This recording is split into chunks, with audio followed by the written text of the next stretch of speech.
오늘은 시어머니 제사날입니다. 그런데 저는 지금 대문 밖에 서 있어요.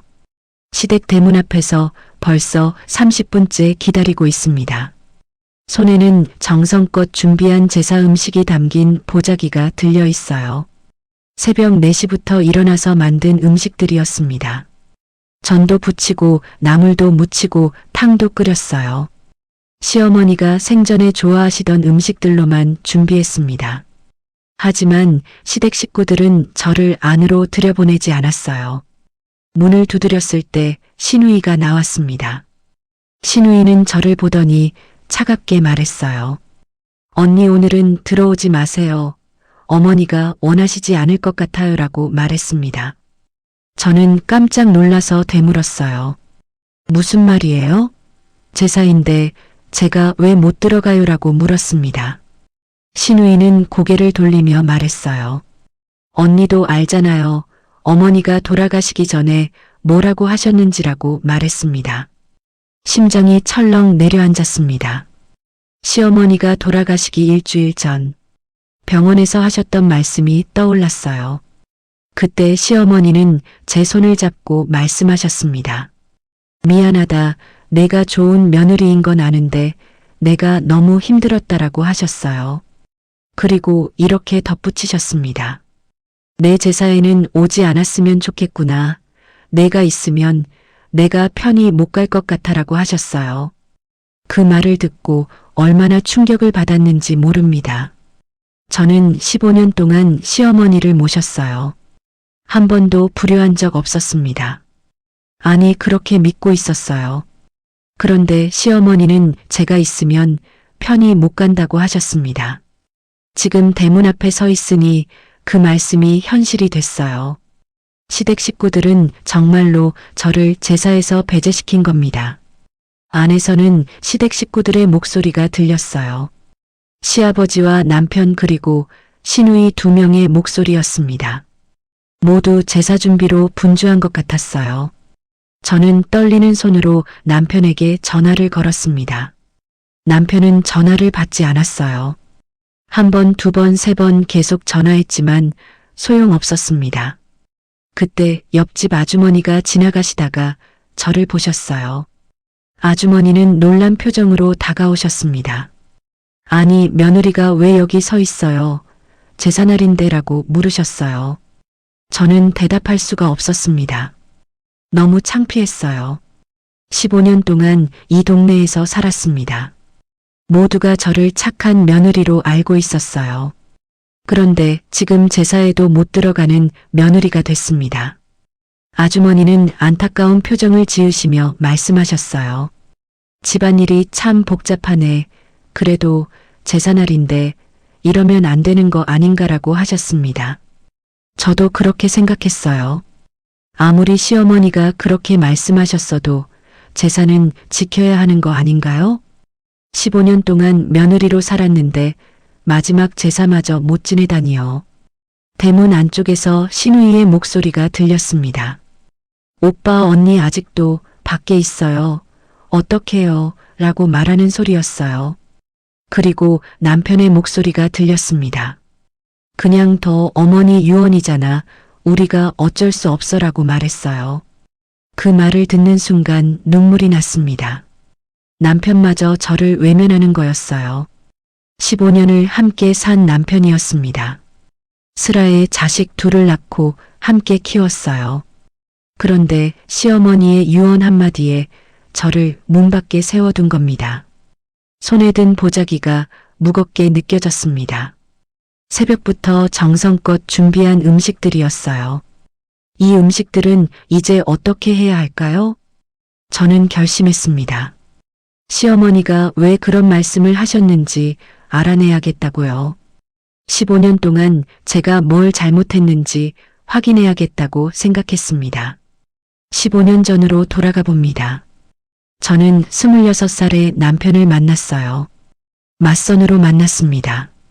남편은 성실한 회사원이었고 저는 은행에서 일했어요.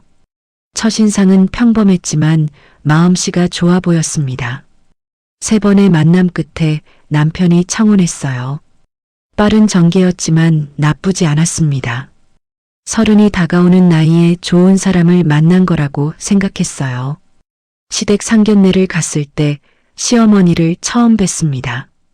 시어머니는 60대 초반이셨고 단정한 인상이셨어요. 하지만 첫 만남부터 뭔가 불편한 느낌이 들었습니다. 시어머니는 저를 위아래로 훑어보시더니 말씀하셨어요. 키가 좀 작네. 우리 집안은 다들 큰 편인데 라고 하셨습니다. 첫 마디가 그거였어요. 반갑다는 인사도 없이 제 외모부터 평가하셨습니다. 그리고 제 직업을 물으셨어요. 은행 다닌다고 하니 시어머니는 고개를 끄덕이셨습니다. 그나마 다행이네. 요즘 여자들 직업 없는 애들도 많던데라고 말씀하셨어요. 상견례 내내 시어머니는 저를 불편하게 만들었습니다. 대학은 어디 나왔는지, 집안은 어떤지, 부모님은 뭐 하시는지 끊임없이 질문하셨어요. 마치 면접을 보는 것 같았습니다. 남편은 그런 시어머니를 말리지 않았어요. 그냥 옆에서 웃으며 듣고만 있었습니다. 결혼 준비 과정도 순탄치 않았어요. 시어머니는 모든 걸 간섭하셨습니다. 결혼식장 위치부터 예단 예물 신혼집 위치까지 모두 시어머니 뜻대로 정해졌어요. 저는 참았습니다. 시집살이가 원래 이런 거라고 생각했어요. 조금만 참으면 결혼하고 나서는 나아질 거라고 믿었습니다. 하지만 결혼 후가 더 힘들었어요. 신혼집은 시댁에서 도보로 10분 거리였습니다. 시어머니는 거의 매일 신혼집에 오셨어요. 사전에 연락도 없이 불쑥 찾아오셨습니다. 냉장고를 열어보시고 뭐가 없다고 지적하셨어요. 설거지가 안 돼 있으면 며느리가 게으르다고 하셨습니다. 청소 상태를 확인하시고 구석구석 먼지를 찾아내셨어요. 저는 직장을 다니고 있었습니다. 아침 일찍 출근해서 저녁 늦게 퇴근했어요. 그런데 시어머니는 제 직장 생활을 이해하지 못하셨습니다. 직장 다니는 게 뭐가 그리 바쁘다고 집안일을 이렇게 하냐고 하셨어요. 며느리가 돈 버는 것보다 집안 살림이 먼저라고 하셨습니다. 남편에게 하소연했어요. 남편은 어머니가 원래 그러시니까 이해해달라고만 했습니다. 적극적으로 저를 감싸주지 않았어요. 결혼 2년 차에 첫 아이를 임신했습니다. 딸이었어요. 시어머니는 딸이라는 말을 듣고 실망하는 표정을 감추지 않으셨습니다. 아들이면 좋았을 텐데 요즘 세상에 딸 낳으면 뭐 하냐라고 말씀하셨어요. 출산 후 산후조리를 시댁에서 하게 됐습니다. 시어머니가 도와주시겠다고 하셨거든요. 하지만 산후조리 기간은 지옥 같았습니다.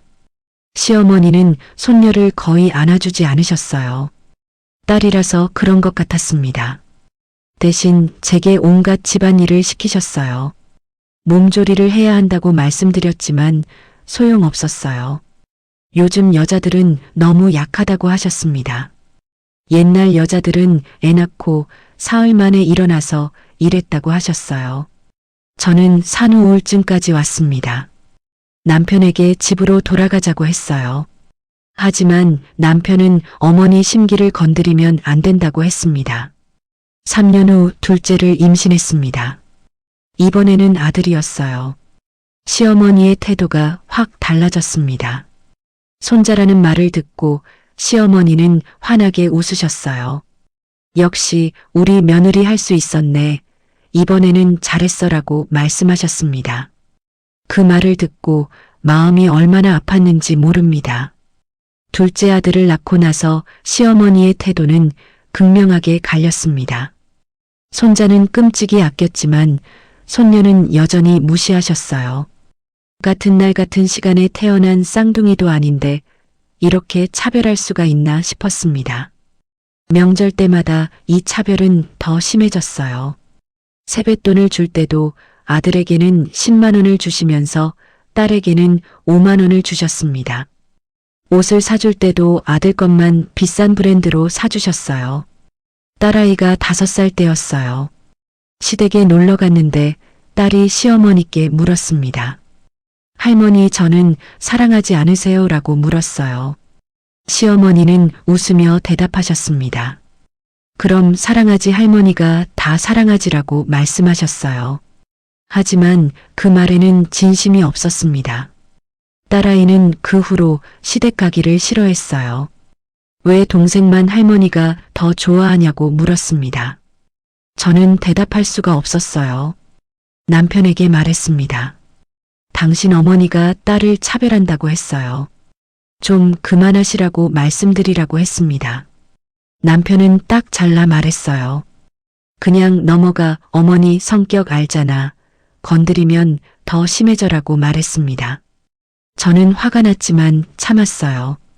시집살이가 원래 이런 거라고 스스로를 달랬습니다.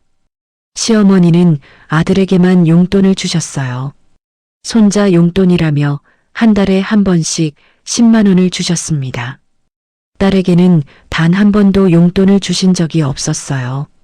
딸아이가 초등학교에 입학했을 때였습니다.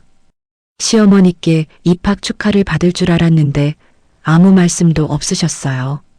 반면 아들이 유치원에 입학했을 때는 성대한 입학 선물을 주셨습니다. 저는 시어머니께 조심스럽게 말씀드렸어요. 어머니, 딸아이도 입학했는데 축하해 주시면 안 될까요? 라고 말씀드렸습니다. 시어머니는 차갑게 대답하셨습니다. 여자의 입학이 뭐가 중요해? 아들 입학이 더 중요하지라고 말씀하셨어요. 그날 집에 돌아와서 한참을 울었습니다. 제 딸이 너무 불쌍했어요. 몇 년이 흘렀습니다. 딸은 중학생이 됐고 아들은 초등학생이 됐어요. 시어머니의 차별은 계속됐습니다. 딸의 생일은 잊으시면서 아들의 생일은 절대 잊지 않으셨어요. 딸이 상을 받아와도 무관심하셨지만 아들이 작은 칭찬장을 받아오면 온 집안에 자랑하셨습니다. 저는 딸에게 미안했어요. 이런 할머니를 두게 해서 미안했습니다. 그러던 어느 날 시어머니가 쓰러지셨습니다. 시어머니는 뇌졸중으로 쓰러지셨습니다. 갑자기였어요. 병원으로 달려갔을 때 시어머니는 중환자실에 계셨습니다. 의사는 상태가 심각하다고 했어요. 왼쪽 반신이 마비됐고 언어장애도 왔다고 했습니다. 시아버지는 충격을 받으셨어요. 시누이들도 울고불고 난리였습니다. 저는 남편과 함께 병원에 남아서 간병 준비를 했어요. 일주일 후 시어머니는 중환자실에서 일반 병실로 옮기셨습니다. 하지만 혼자서는 아무것도 하실 수 없는 상태였어요. 누군가 24시간 곁에서 돌봐야 했습니다. 시댁에서 가족회의가 열렸습니다. 누가 시어머니를 간병할 것인가를 논의했어요. 시아버지는 연세가 많으셔서 힘드셨고요. 시누이 둘은 각자 직장이 있었습니다. 결국 며느리인 제가 간병을 맡게 됐어요. 저도 직장이 있었습니다. 은행에서 15년 동안 일했어요. 하지만 시댁 식구들은 제 일은 중요하지 않다고 생각하는 것 같았습니다. 며느리가 시어머니 간병하는 게 당연한 거 아니냐고 시누이가 말했어요. 언니는 직장 그만두고 어머니 돌봐드려야지라고 말했습니다. 저는 반발했습니다. 왜 제가 일을 그만둬야 하냐고 물었어요. 간병인을 쓰면 안 되냐고 했습니다. 하지만 시아버지가 말씀하셨어요. 남의 손에 맡길 수 없어 피부치가 돌봐야지라고 하셨습니다. 남편에게 물었습니다. 당신 생각은 어떠냐고요? 남편은 한참을 고민하더니 말했어요. 미안해, 하지만 어머니를 내가 돌봐줬으면 좋겠어 라고 말했습니다. 결국 저는 직장을 그만뒀습니다. 15년간 쌓아온 경력을 포기했어요. 아이들도 중학생, 초등학생인데 앞으로 교육비가 많이 들 시기였습니다. 하지만 어쩔 수 없었어요. 병원 생활이 시작됐습니다. 아침 6시에 일어나서 병원으로 갔어요. 시어머니의 아침 식사를 챙기고 세수시켜드리고 옷 갈아입히는 것까지 모두 제가 했습니다. 대소변도 제가 받았어요. 처음에는 정말 힘들었습니다. 하지만 익숙해졌어요. 시어머니는 말씀을 거의 하지 못하셨습니다. 가끔 알아들을 수 없는 소리를 내셨어요. 저는 그 소리를 듣고 무엇을 원하시는지 알아맞혀야 했습니다. 낮에는 물리치료를 도와드렸어요. 저녁에는 저녁 식사를 챙기고 다시 씻겨드렸습니다. 밤에는 병원 침대 옆 보호자 의자에서 잠을 잤어요. 집에는 일주일에 한두 번 들어갔습니다. 아이들은 남편이 돌보고 있었지만 제대로 챙기지 못했어요. 딸이 전화해서 엄마가 너무 보고 싶다고 울었습니다.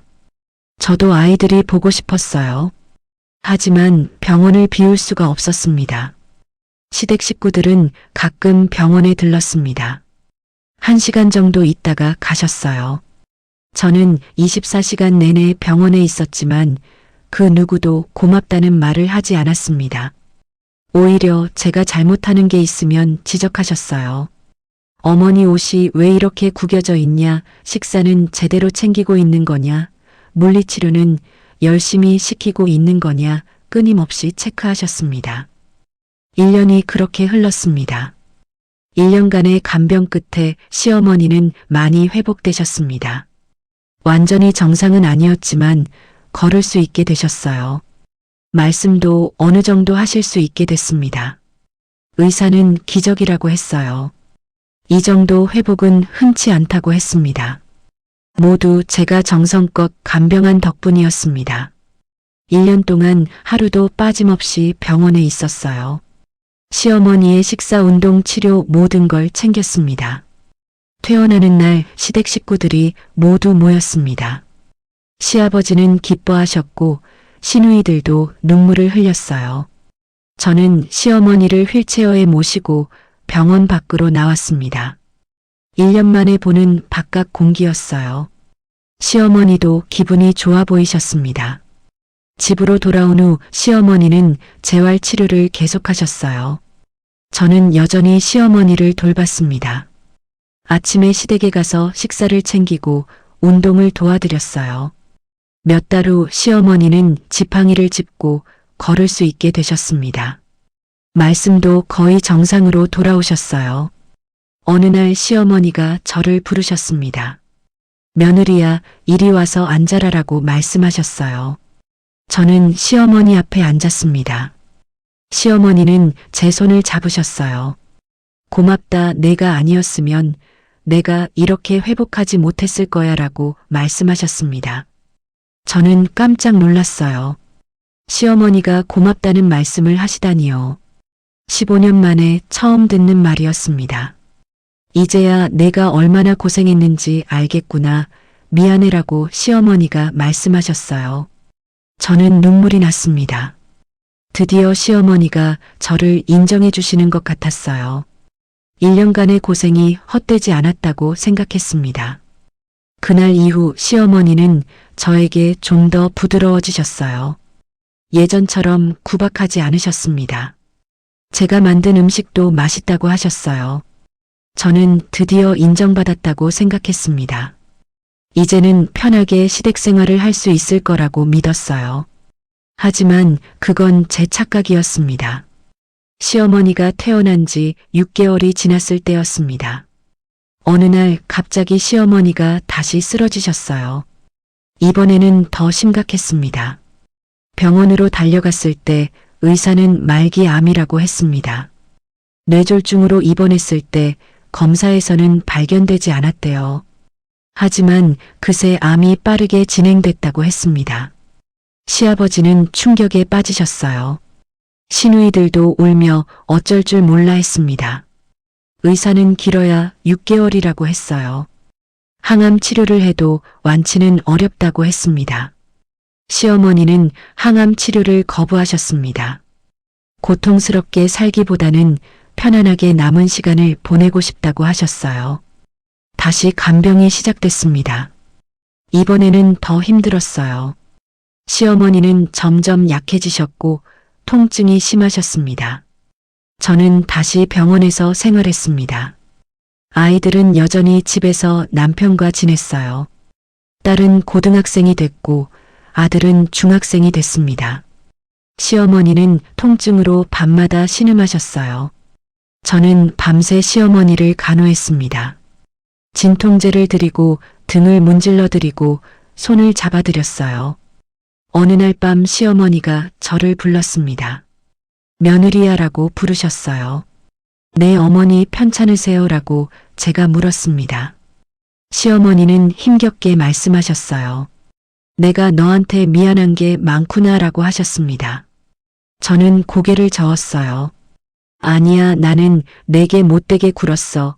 15년 동안 괴롭혔지라고 시어머니가 말씀하셨어요. 그리고 시어머니는 이유를 말씀하셨습니다. 너를 보면 내가 생각났어. 시집와서 고생하던 내 모습이 말이야 라고 하셨어요. 저는 무슨 말씀인지 이해가 안 됐어요. 시어머니가 계속 말씀하셨습니다. 나도 시집살이가 힘들었어. 시어머니한테 구박받으며 살았지. 그래서 며느리를 구박하면 안 된다고 생각했는데 막상 며느리가 오니까 똑같이 하게 되더라라고 하셨어요. 그게 잘못된 거였어. 너한테 미안해라고 말씀하셨습니다. 시어머니의 상태는 날로 악화됐습니다. 의사는 이제 며칠 남지 않았다고 했어요. 시댁 식구들이 모두 병원으로 모였습니다. 시어머니는 가족들을 하나씩 불러 마지막 인사를 하셨어요. 시아버지와 남편 그리고 시누이들과 손주들까지요. 마지막으로 저를 부르셨습니다. 며느리야, 이리 와서 앉아라라고 하셨어요.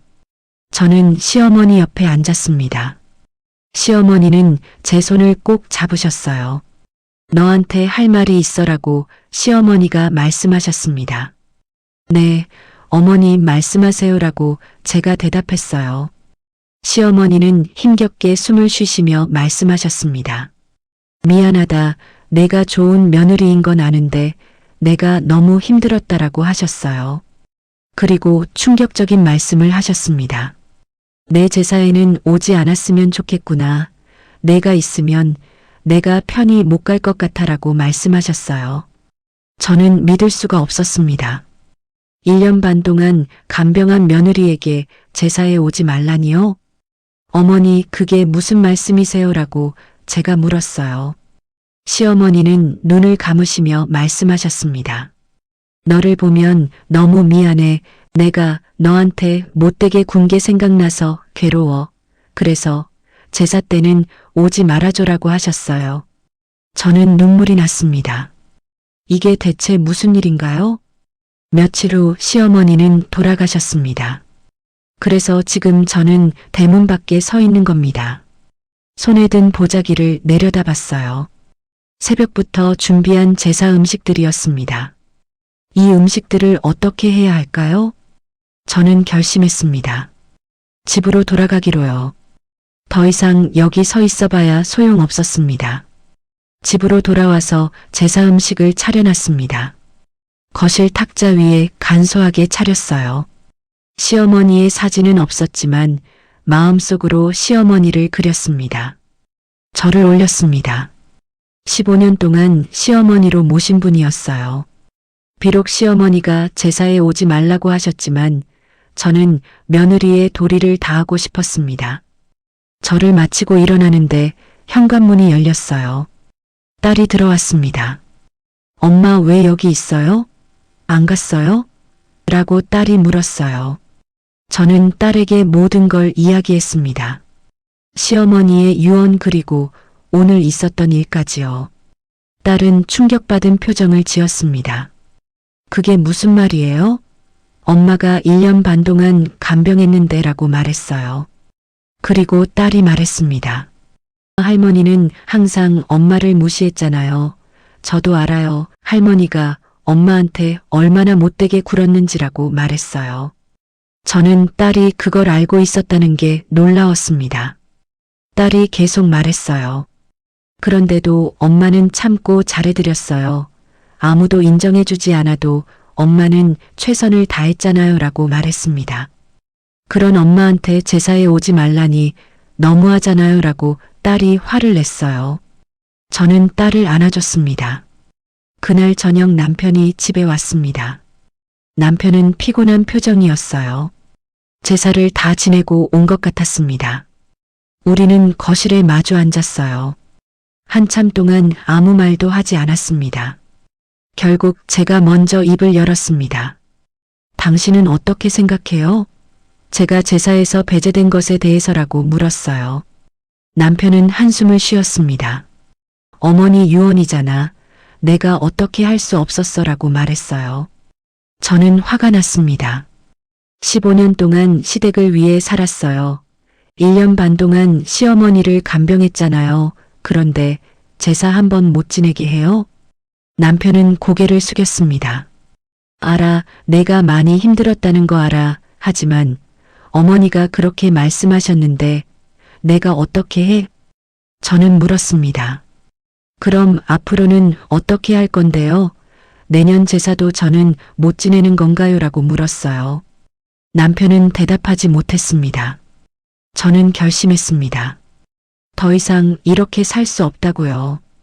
당신한테 말할 게 있어요. 라고 제가 말했습니다. 남편이 저를 쳐다봤어요. 저는 천천히 말했습니다. 이제 시댁과 거리를 두고 싶어요. 명절에도 안 갈 거고 제사에도 안 갈 거예요. 라고 말했어요. 남편은 놀란 표정을 지었습니다. 그게 무슨 소리야? 그럼 사람들이 뭐라고 하겠어? 저는 대답했습니다. 상관없어요. 15년 동안 사람들 눈치 보며 살았어요. 이제는 제가 하고 싶은 대로 살래요라고 말했습니다. 그날 이후 저는 시댁과 거리를 뒀습니다. 명절에도 가지 않았고 제사에도 가지 않았어요. 시댁 식구들은 처음에는 화를 냈지만 저는 흔들리지 않았습니다. 남편은 혼자 시댁에 다녔어요. 아이들은 가끔 따라갔지만 저는 가지 않았습니다. 시간이 지나자 편해졌습니다. 시댁 눈치를 보지 않아도 됐고 시댁 일로 스트레스 받지 않아도 됐어요. 그리고 저는 새로운 일을 시작했습니다. 1년 반 전에 그만뒀던 은행은 돌아갈 수 없었지만 다른 일을 찾았어요. 작은 회사의 경리로 취직했습니다. 일을 시작하니 삶에 활력이 생겼어요. 제 돈을 벌고 제 시간을 쓰는 게 이렇게 좋은 줄 몰랐습니다. 아이들은 엄마가 행복해 보인다고 말했습니다. 1년 후 시아버지가 돌아가셨습니다. 장례식에 가야 하나 고민했어요. 하지만 남편이 와달라고 부탁했습니다. 저는 장례식장에 갔습니다. 시댁 식구들은 저를 보고 놀란 표정을 지었어요. 장례를 치르는 동안 저는 최소한의 역할만 했습니다. 예전처럼 모든 걸 떠맡지 않았어요. 장례가 끝난 후 시누이가 저를 불렀습니다. 언니 그동안 미안했어요. 언니가 얼마나 힘들었는지 이제야 알겠어요. 라고 말했어요. 저는 고개를 끄덕였습니다. 이제는 화도 나지 않았어요. 집으로 돌아오는 길에 남편이 말했습니다. 고마워, 와줘서. 저는 대답했습니다. 시아버지를 위해서 간 거예요. 시댁을 위해서가 아니라라고 말했습니다. 남편은 아무 말도 하지 않았습니다. 지금은 이렇게 살고 있습니다. 시댁과는 거리를 두고 제 삶을 살아요. 더 이상 누구의 눈치를 보지 않습니다. 시어머니는 돌아가시기 전에 제게 제사에 오지 말라고 하셨습니다. 그 말이 저를 자유롭게 했어요. 역설적이게도 그 유언 덕분에 저는 시댁의 굴레에서 벗어날 수 있었습니다. 15년 동안 착한 며느리로 살았습니다.